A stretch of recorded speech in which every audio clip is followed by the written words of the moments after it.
Sangat besar. Beda karo wong niku wis arep budal nang Surabaya, ya mbake wis ora peduli, wis pokoke sesuk jam sakmene aku berangkat. Engko teko kono jam sakmene. Pun dihitung-hitung ngoten niku. Akhirnya tidak benar-benar dipersiapkan dalam keberangkatan niki wau. Ya mbake langsung nitih kendaraan. Nah ternyata keranten mboten dikontrol, ternyata di tengah jalan kendaraan ini terganggu. Mungkin mesinnya sing bermasalah, mungkin bane sing bermasalah, atau apapun. Sehingga keranten wonten rintangan sing koyok ngeten iki iso uga akhirnya gak iso teko kono, gak iso ke tempat tujuan. Utawa iso ke tempat tujuan tapi sulit, mengalami kesulitan itu mergo ning perjalanane terganggu niku. Nikulah gambaran kita ilustrasikan kados ngoten niku. Maka wonten hikmah dalu menika dalam dua hikmah niki dua hikmah niki hampir semakna. Niku memberi pengertian niki. Sadurunge kita berangkat, ayo siapno dhisik. Siapkan dulu keberangkatan kamu itu, siapkan dulu. Sebab persiapan yang betul ketika mau berangkat ini menjadi petunjuk keberhasilan dalam tujuan. Mulai dipun dawuhi kalian Syekhul Athaillah min alamatin wajhi fil nihayah arju'u ilallah fil bidayah. Tandane wong sing akan memperoleh keberuntungan wonten tempat tujuan utawa wonten tujuan akhir nggih menika adalah napa mengembalikan segala sesuatu ini pun datang Gusti Allah. Nah ini kan sami kalian hikmah ingkang kalau ini tiga dosa sekawan niku. Cuman kalau ini niku kita sampaikan secara umum di awal, di pertengahan ataupun di akhir kita sampaikan secara umum. Maka teng mriki hikmah dalu niki lebih ditandas nih nalikane kita harus berangkat, memulai berangkat itu, maka persiapkanlah. Bagaimana persiapan kita? Persiapannya adalah segalanya kita serahkan kepada Allah. Kita kembalikan kepada Allah. Sandarkan kepada Allah. Niku sing dimaksud. Lah, mengko nek ning awal sampun ketata koyok ngeten iki, maka ini merupakan satu tanda dia akan memperoleh keberuntungan pada tujuan itu. Niki maksudnya hikmah niki. Nah, mulane dipun jelasaken wonten syarahipun bidayatul murid minal umum li ziyadati hali usulihi. Jadi permulaan murid itu ketika dia itu masih awam, masih belum ngerti, niku tasik golongannya awam, masih golongan orang-orang umum. Nah, niku permulaannya. Mergo napa niku maki akhirnya dia tambah sampai dia usul datang Gusti Allah. Maka itulah permulaan. Nah, mulane di permulaan ini kudu kita tata, kita bangun. Mulane wonten hikmah teng awal-awal rumiyin sampun sering kula singgung dalam kaitan ini. Jadi sing paling penting persiapan awal ini kita bangun. Kita bangun bahkan kita lengkapi dalam semenjak dari hikmah pertama riyin niki ada 3 hal yang paling penting. Dan di antara 3 itu pokoknya adalah dalam hal yang ini. Nggih menika pasrah dhateng Gusti Allah, kembalikan dhateng Gusti Allah, lajeng bersandar dhateng Gusti Allah. Ojo ngandalne karo amale, ojo ngandalne karo ilmune, ojo ngandalne karo pribadine, tapi andalno Gusti Allah. Nah niku kenapa kok kudu ngandalne utawa sandarane kudu nang Gusti Allah? Tak hikmah kala ini pun lengkap. Pun lengkap. Sebab lagi-lagi segala kejadian wonten donya niki mboten lepas saking perlakuanipun Gusti Allah. Niku masalah.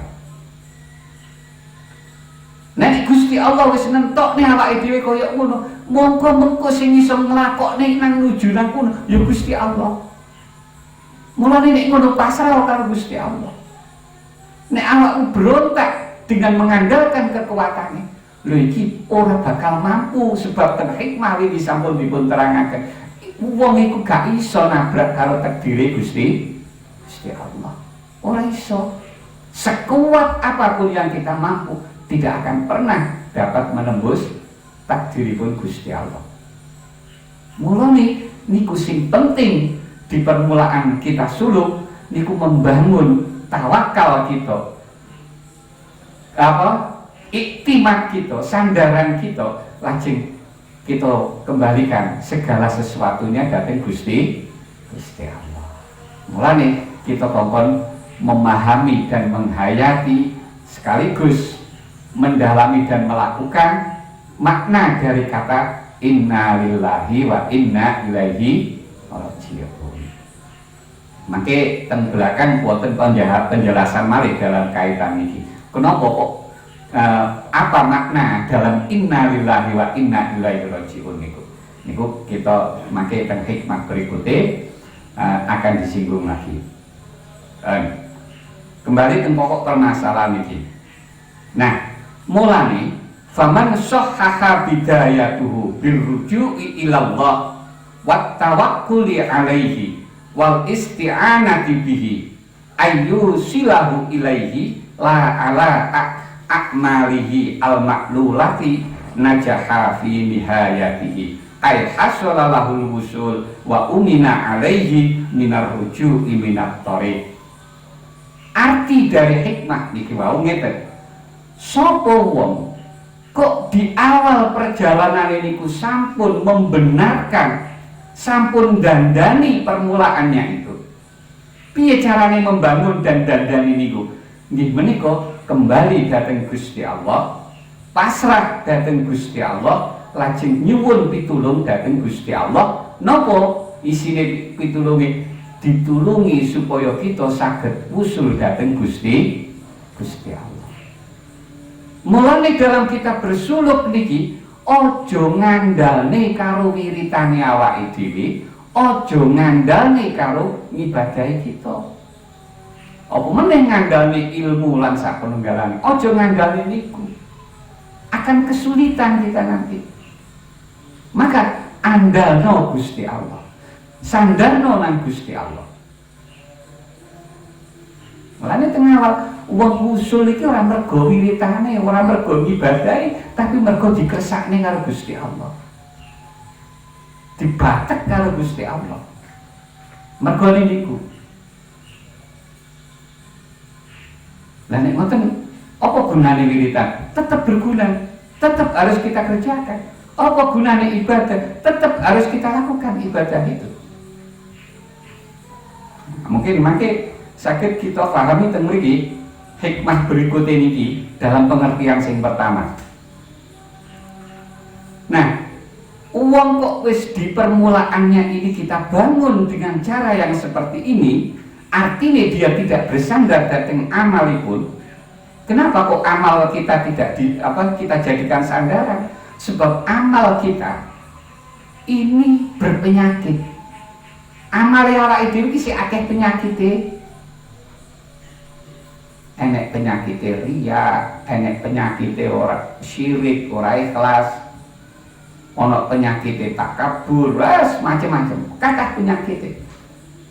Sanajan mungkin secara hukum syar'i wis bener sing dilakoni. Tapi si enek penyakit niki. Loh, amal kita si akeh penyakit niki. Padahal umpama amal kita meniku mboten berpenyakit niku mawon, niku pun mboten saged ndugekaken teng mriku. Napa malih sudah bisa dipastikan amal kita niki napa kathah penyakit aja. Al-maklulah. Nah, nek wis dibangun koyok ngeten iki najaha fi nihayatihi, mongko dhek bakal beruntung di akhirnya nanti. Artinya nopo? Dia akan bisa menggapai usul datang Gusti Allah. Lan piyambake bakal aman, tidak ditolak oleh Allah sehingga dikembalikan pada awal perjalanan ini. Sebab bisa jadi dhek niku wis kadung melangkah wis dhuwur, koyok-koyok wis meh arepe usul, ternyata ditolak nih karo Gusti Allah. Akhirnya balik jadi awam nih, balik ning permulaan nih. Saged ngoten niku. Mulane niki nek ngoten, ini memang yang paling penting di awal niki, pondasi niki sing kita bangun. Nah niki makin bukan berarti kalau awal ini kita bangun pondasi ini kemudian di tengah-tengah kita lepaskan, enggak. Tetap kita dandani, tetap kita cekal niki bangunan ini, sehingga akhirnya teng akhir pembangunan niki saged sae. Ibaratnya wong bangun niku kan sing penting kan pondasine dhisik kan. Sing penting pondasine dhisik. Kalau pondasi ini kita tidak kokoh, pondasine boten kita tata sing bener. Nah nanti walaupun bangunan itu sudah berdiri bagus, maka ini tidak akan lama akan roboh. Niki wau sing kita gambarkan, dhek meh teko, meh dadi dibalekne karo Gusti Allah, roboh dadi pondasine. Nah niku ibaratnya ngoten niku. Dan sebaliknya, wa man lam yusahhih dzalika bima dzakarnahu in qata'a wa raja'a min haitsu jaa'a. Sebaliknya uang sing di awal perjalanan ini kau boten dandani sing koyok disebut teng Injil kalau wau, maka piyambake akan terputus, akan terhenti perjalanannya. Bahkan bisa jadi dia akan kembali di tempat di mana dia memulai berangkat. Balik nih. Mula ba'dul arifin dawuhaken, man dhanna annahu yasilu ila Allah bi ghairillah wa quti'a bihi, wa man ista'ana ala ibadatillahi bi nafsihi wukila ila nafsihi. Mula sebagian ulama ahli makrifat ndawuhaken sapa wong sing ngira dheweke iki iso wusul kanthi perantara sak liyane Gusti Allah. Sak liyane Gusti Allah niku napa ya, termasuk wiritan kita, termasuk amal kita, ngibadah kita niki termasuk ghairillah. Nek kita niki wau kita ngira niku sing saged ndadekne wusul nang Gusti Allah, maka dia akan terhenti di tengah jalan. Quti'a alaihi, akan dihentikan di tengah jalan. Sapa wong di dalam dia beribadah dhateng Gusti Allah kok nyuwun apa njaluk tulung karo kemampuane awake dhewe, artinya dia mengandalkan dengan kemampuan dirinya sendiri, mongko Gusti Allah lepas tangan, diserahne kita nang awak kita. Lah nek wis diserahne nang awak kita, padahal diri kita hakikinya adalah dhaif, lemah, maka karena kelemahan kita tidak mungkin akan bisa usul. Wakila ilaihi. Sajinipun Syekh bin Athaillah ndawuhaken, man asyraqat bidayatuhu asyraqat nihayatuhu. Sapa wong sing permulaan niku mencorong, cemerlang, mongko akhirnya pun juga akan cemerlang. Maksudnya permulaan cemerlang niki piye? Kita mriki di maknanya diberi pengertian ngeten. Artinya waktunya itu dia isi, waktu-waktu yang dia miliki piyambake ngisi kanthi macam-macam ibadah, macam-macam wiritan.